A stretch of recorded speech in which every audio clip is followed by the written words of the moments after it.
Barely 2 weeks into the year, and the military has got yet another serious image problem on its hands, one which attention to detail and a simple Google search might have prevented. On Wednesday, Major Emmanuel Chirchir put up links to these photographs on his Twitter profile page. Without giving a name, he described the person who was being stoned as a Kenyan recruit of the Al-Shabaab militia, and then he proceeded to say, and I quote, "Recruit Kenyans, kill them if you differ on opinion," end of quote. However, Mukhtar Ibrahim, a Somali-American journalist, and Geoffrey York, the Africa correspondent for the Globe and Mail, spotted the fact that the photos put up by the military spokesman were practically identical to these lot from the Mail, a newspaper based in the United Kingdom, in 2009. The victim, according to the article, was 48-year-old Mohammed Abubakar Ibrahim, and he was lashed, then stoned to death for adultery. The party responsible was another militia, Hizbul Islam, and not the Al-Shabaab militia, as claimed.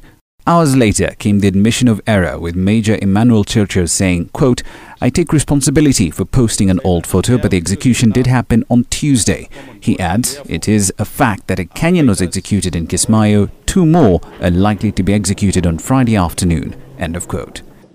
In some respects, accurate information is the biggest casualty of Operation Linda Inchi. Without access to independent sources on the ground and being severely limited to having journalists embedded with Kenyan forces and sanctions on what they can and cannot report, Kenyan media cannot provide a balanced view of the operation. On the 31st of October, for example, the medical charity Doctors Without Borders said at least 5 people, 3 of them children, were killed in an airstrike on the IDP camp of Jilib in southern Somalia. The military denied that account, with Major Chirchir saying that yes, an airstrike had occurred, but an Al-Shabaab militant who drove a damaged technical into the camp was a cause of the fatalities.